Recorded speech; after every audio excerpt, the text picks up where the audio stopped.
Selamat pagi Assalamualaikum semuanya. warahmatullahi wabarakatuh. Selamat pagi, Bu. Pagi, Ibu. Pagi, Bu. Iya, sehat hari ini? Alhamdulillah. alhamdulillah Sehat, Ibu. Sehat. Alhamdulillah. Jadi Bebas dari kalian tidak corona. hadir, Bu. semuanya hadir? Semua, Bu. Iya, Hadir Bu. semua, Bu. Hadir semua. Ya, alhamdulillah. Hadir. Walaupun kondisinya daring, walaupun kondisinya dalam suasana pandemi, tapi kita masih bisa berkumpul dalam room meeting ini untuk pertemuan yang ketiga kali. Mungkin pertemuan yang pertama sudah kita bahas, yaitu tentang nutrisi. Yang kedua tentang struktur dan fungsi organ pencernaan pada manusia, dan yang pertemuan yang ketiga ini sudah tampil di layar, yaitu pencernaan mekanis dan pencernaan kimiawi pada manusia. Iya.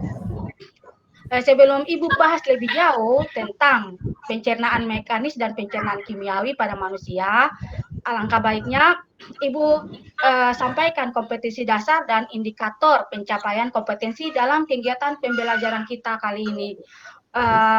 Ibu baca sekilas saja karena ini sudah tampil di layar kalian. Yang pertama yaitu menjelaskan proses pencernaan mekanis dan kimiawi dalam tubuh manusia. Yang berikutnya menjelaskan fungsi kelenjar manusia. Jadi itu IPK dari kompetensi dasar yang akan kita pelajari hari ini. Adapun tujuan pembelajaran kita mungkin sudah tampil lagi di situ, kalian bisa baca. Jadi dari tujuan pembelajaran kita hari ini, yang pertama, kalian mampu menjelaskan proses pencernaan makanan, baik itu secara mekanis maupun secara kimiawi dengan benar. Ibu harapkan seperti itu. Yang berikutnya, melalui kegiatan telusur informasi ini, kalian juga mampu menjelaskan fungsi kelenjar pada sistem pencernaan manusia dengan benar. Ya, jadi Ibu harap proses berikut ini, pelajaran kita hari ini kalian dapat menyimak dengan baik. Ya, mungkin tadi Ibu lupa, sebelum lebih jauh kita bahas tentang ini, mari sama-sama kita tundukkan kepala, berdoa sesuai dengan agama dan kepercayaan kita masing-masing agar pelajaran kita hari ini dapat berjalan dengan aman dan tertib, dan ilmu yang kalian dapatkan juga dapat bermanfaat. Ya, mungkin Ketua kelas Pak Rudi bisa pimpin doa. Ketua kelas Nanda Rudi bisa pimpin doa kepada Boleh ya. Ade Rudi, dipersilahkan. Ya, teman-teman sekalian, sebelum kita menerima pelajaran, kita berdoa sesuai dengan agama kita masing-masing. Berdoa dimulai.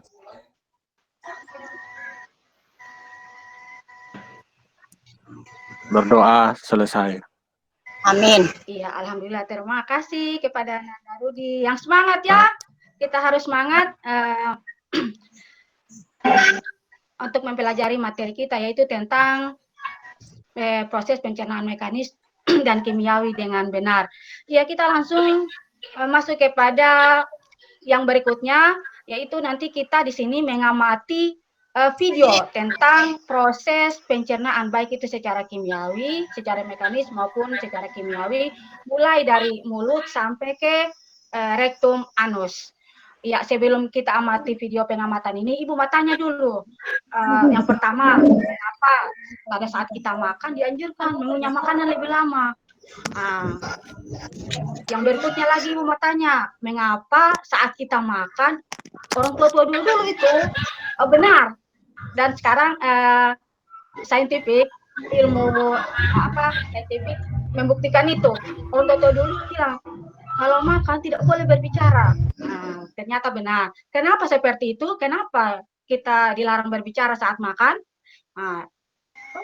Yang kedua lagi, yang ketiga, pertanyaan yang ketiga, mengapa saat berpuasa mulut kita, kerongkongan kita terasa kering? Ada yang bisa jawab? Sebelum kita masuk di video pengamatan. Saya Bu. Ya, silahkan. Jadi makanan harus dikunyah Bu, dikunyah lebih lama biar tidak terletak di leher, Bu. Gitu, Bu. Ya, benar sekali. Ada mungkin yang lain yang bisa menambahkan? Adik-adik? Saya, Bu. Ya, boleh. Terima kasih. Silahkan, Bu. Silahkan, Nanda. Baiklah, biasanya kalau makanan itu tidak terlalu lama dikunyah, dia akan kasar. Bagi yang penyakit lambung, nah biasanya ada masalah di situ, Bu. Terima kasih. Ya, makasih.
Mungkin Ibu tambahkan sedikit, Ibu mengulang saja organ pencernaan. Yang pertama yaitu mulut, terus kerongkongan, terus lambung, terus usus halus, usus besar, rektum.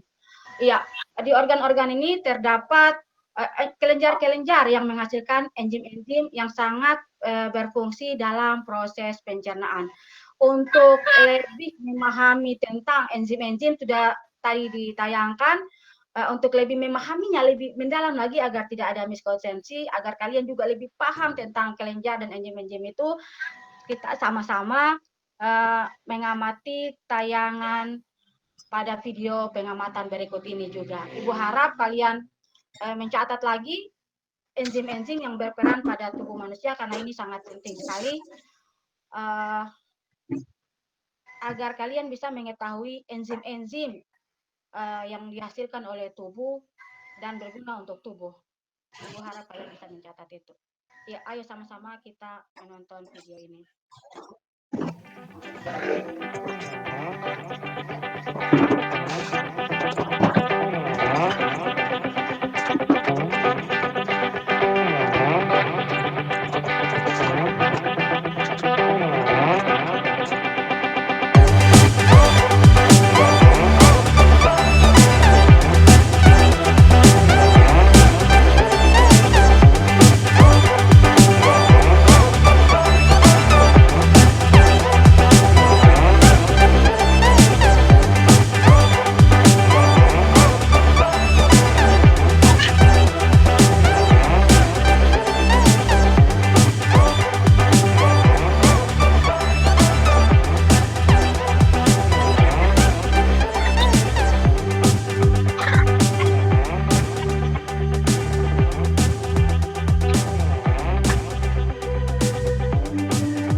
Ada gambar ini ada gambar rongga mulut, lambung, dan usus halus. Dari gambar-gambar ini, Ibu mau tanya, kira-kira gambar rongga mulut, lambung, usus halus ini, proses pencernaan apa saja yang terjadi di organ-organ, baik itu mulut, lambung, dan usus halus? Setelah menonton tayangan video tadi, Ibu harap kalian bisa menjawab pertanyaan yang ada di layar ini. Yang pertama, rongga mulut, yang kedua, lambung, dan yang ketiga, usus halus. Ya, sebelum kalian menjawab, Ibu mau mengulang kembali apa yang ada di tayangan video tadi. yang pertama di tayangan video yang pertama tadi tentang proses pencernaan mekanis dan kimiawi yang terjadi mulai dari mulut.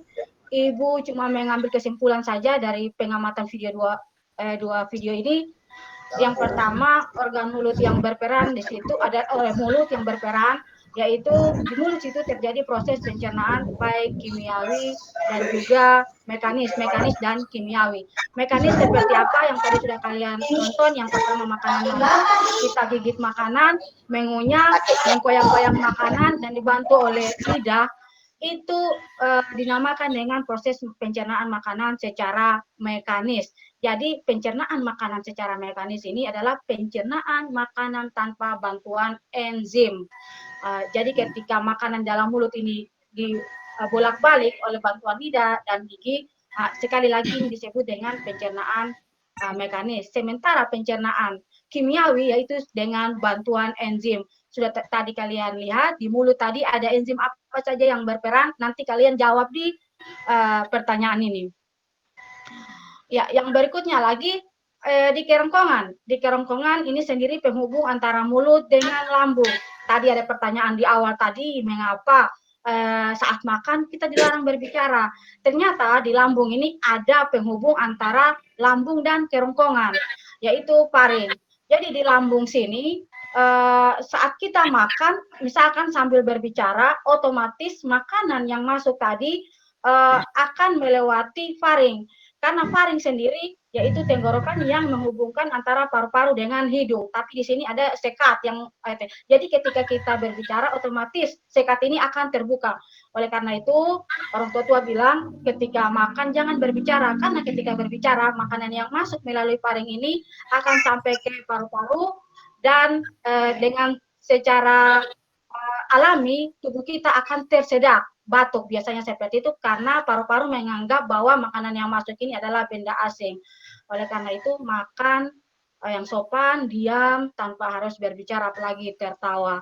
Yang berikutnya di lambung sini juga ada proses pencernaan, yaitu secara kimiawi dan juga secara mekanis. Jadi di lambung sini makanan yang masuk melalui mulut tadi belum dicerna secara halus, masih ada molekul yang lebih besar. Di lambung sini juga terjadi proses pencernaan mekanis.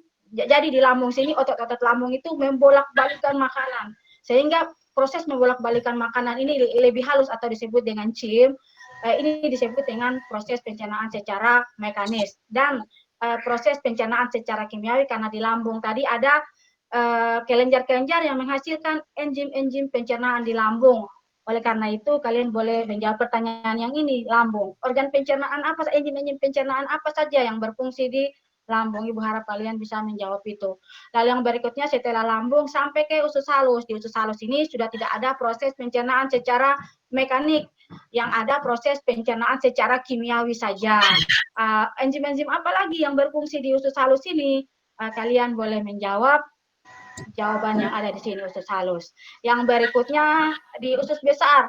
Usus besar ini sudah tidak ada proses pencernaan, baik secara kimiawi maupun secara mekanis. Jadi di usus halus ini yang ada cuma reabsorpsi, penyerapan kembali zat-zat makanan yang masih diperlukan oleh tubuh. Yang berikutnya sampai di rektum. Rektum sini tempat penyimpanan feses sementara. Setelah itu sampai di anus, pembuangan feses. Feses sendiri adalah hasil metabolisme tubuh yang sudah tidak terpakai lagi, dibuang. Ibu tambahkan sedikit lagi, di kerongkongan situ ada yang namanya gerak peristaltik. Di usus halus dan usus besar juga ada yang namanya gerakan peristaltik, yaitu gerakan meremas makanan. Jadi ketika kita makan di kerongkongan ada yang namanya gerakan peristaltik, meremas makanan turun sedikit demi sedikit sampai ke lambung. Ya, mungkin seperti itu. Ada yang bisa menjawab? Itu kesimpulan dari dua video tadi. Ada yang bisa menjawab kira-kira di organ mulut ini, di lambung, usus halus, enzim pencernaan yang berfungsi di organ ini apa-apa saja? Ada yang bisa menjawab? Yang semangat. Saya Bu Guru. Ya, silahkan. Luar biasa. Tepuk tangan dulu untuk Nanda Rudi, adik Rudi. Ini Ya, silahkan. berdasarkan pengamatan saya, Bu Guru, Ya, dengan melihat video yang sudah ditampilkan dan juga berdasarkan bahan ajar yang Ibu sudah berikan kepada kami dan juga berdasarkan video-video, saya bisa menyimpulkan bersama kelompok bahwa pada rongga mulut itu enzim yang ada itu adalah enzim pitialin. Nah, yang mana kegunaannya ini kalau kami melihat melalui buku dan juga internet, enzim ini berguna untuk menguraikan amilum menjadi glukosa. Nah, jadi itu data yang kami dapatkan untuk enzim yang ada pada rongga mulut. Jadi demikian Bu Guru. ya, terima kasih. Iya, jawabannya sangat luar biasa. Jadi, Nanda Rudi ini sudah memanfaatkan teknologi. Jadi, untuk abad 21 ini, adik-adik, Ibu harap kalian memanfaatkan teknologi yang ada agar pengetahuan kita lebih luas. Yang kedua, lambung. Ada yang bisa menjawab? Ya, di lambung sini kira-kira enzim pencernaan apa saja yang berfungsi? Ada yang bisa menjawab?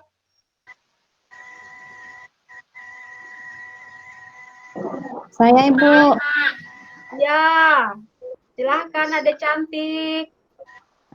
Kalau di lambung Bu, makanan mengalami gerak proses mekanis dan kimiawi. Terus akan masuk ke usus halus yang akan mengalami proses kimiawi Bu. Begitu yang saya tangkap tadi Ibu dari hasil pengamatan video.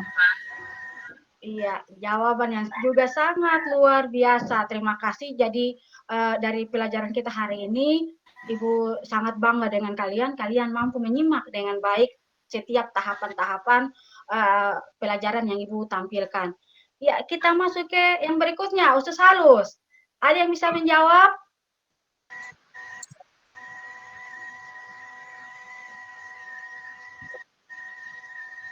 Di usus halus ini kira-kira enzim-enzim pencernaan apa saja yang berfungsi? Iya, ayo Nanda yang semangat. Izin, Bu. Ya, Terima kasih, Bu. ya, Saya akan menjawab, pada usus halus akan terjadi proses pencernaan secara kimiawi. Kenapa? Karena di situ usus halus hanya menyerap sari-sari makanan saja yang akan dibawa oleh darah ke seluruh tubuh. Begitu, Bu. iya. Assalamualaikum. Iya. Waalaikumsalam. Terima kasih jawaban yang sangat luar biasa. Jadi sekali lagi dari pemaparan materi ini kalian sudah dapat mengamati dengan baik. Jadi kesimpulannya pada mulut ada enzim pitialin, ada enzim amilase, terus pada lambung ada pepsin, ada renin, dan fungsi-fungsinya sudah tadi kalian amati. Dan pankreas ada tripsin, lipase, ada amilase. Terus ada karbohidrat yang tadi sudah kalian lihat, di usus halus juga ada maltase, laktase, lipase, sukrase yang sudah kalian lihat tadi fungsi-fungsinya seperti apa. Untuk lebih memperdalam pemahaman kalian tentang organ pencernaan baik secara kimiawi dan mekanis dan kimiawi, ada link di bawah ini sudah tampak di depan dan juga sudah Ibu bagikan di WA grup kalian untuk lebih menambah referensi pengetahuan kalian tentang organ pencernaan baik secara mekanis dan kimiawi dalam tubuh kita. Iya, di sini refleksi pembelajaran. Refleksi pembelajaran ini Ibu ingin kalian mengisi kesimpulan dari pemaparan materi kita hari ini. Baik itu dari video 1, video 2, maupun apa yang Ibu sampaikan seperti itu. Ibu harap kalian isi nanti kirim di WA grup kita. Ya, isi. Jadi dari refleksi pembelajaran ini Ibu lebih memahami lagi sejauh mana pengetahuan kalian tentang pencernaan baik secara kimiawi, secara mekanis maupun secara kimiawi. Ada lagi? Ada pertanyaan sebelum? Ya, kalau begitu saya ambil alih saja dulu ini untuk Ibu Adiati. Saya silakan teman-teman ya. Ibu Adiati menyelesaikan dalam waktu 47 ya, 32 menit. Ya, sekitar 32 menit. Saya persilakan teman-teman untuk memberikan tanggapan hal-hal yang perlu mendapat perhatian dari pelaksanaan dari Bu Adiati. Silakan Ibu, Bapak.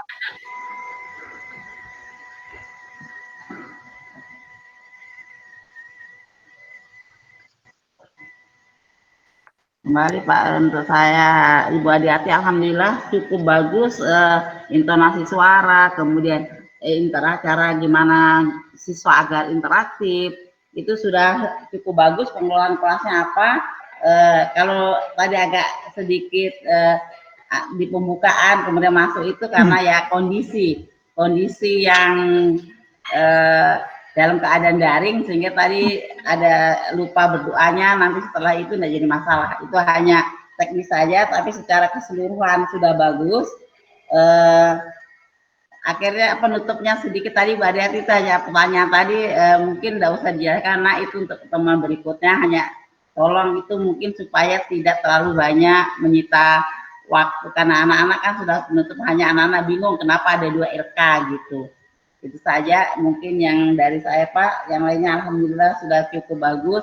Mudah-mudahan dalam keadaan real jauh lebih bagus insya Allah. Itu. Terima kasih. Assalamualaikum warahmatullahi wabarakatuh. Waalaikumsalam warahmatullahi wabarakatuh. Ada dari teman-teman yang lain, mungkin Pak Rudi saya lihat tadi membicara. Silakan Pak. Nih, kalau saya dipersilakan ya. Ini. Ya. Untuk Ibu Adiati memang sudah cukup lumayan bagus dari saya sangat apresiasi secara pribadi karena melihat juga bahan ajar yang ada Ibu sudah lengkap dan kemungkinan Ibu memang sudah familiar di sana karena kondisi sekolahnya dan tempatnya mendukung untuk pembelajaran seperti itu, jadi sehingga tidak ada kendala kemungkinan. Jadi bagi saya itu luar biasa Pak. Tapi yang saya simak di sini untuk saya secara pribadi itu untuk mengaitkan materi pembelajaran sekarang dengan pengalaman peserta didik itu yang belum muncul. Mungkin itu. Nah, itu yang saya koreksi. Itu saja Pak. Terima kasih. Ya. Ibu Adiati masih bisa mendengar kita? Dengar Pak. Ya. Saya kira sudah semua aspek ya. Saya lihat di lembar itu, saya kira sudah lumayan bagus. Cuma satu mungkin ya sebagai tambahan penekanan saja Bu. Ibu sudah sangat menguasai topiknya, materinya. Kemudian yang saya khawatirkan itu bisa tidak informasi yang Ibu sampaikan tadi itu nanti peserta didiknya yang menginformasikan atau dia sendiri yang mengemukakan itu mungkin yang perlu dipastikan peserta didiknya yang punya pemahaman seperti dengan Ibu misalnya. Kalau misalnya di lembar kerjanya sudah ada itu semua, itu sangat bagus ya, karena informasi yang Ibu sampaikan memang core-nya itu materi-materi inti yang harus ditahu peserta didik. Intinya adalah bagaimana Ibu memastikan bahwa yang Ibu bilang itu tadi, konten-konten yang Ibu bilang itu ditahu dan diperoleh oleh siswa sendiri dalam pembelajaran ini. Itu saja penekanannya Bu, memastikan peserta didiknya yang berbicara seperti Ibu tadi ya. Saya kira di lembar kerjanya mungkin sudah dibuat seperti itu. Selebihnya saya kira sangat bagus Bu, pengelolaan kelas Ibu, intonasi suara.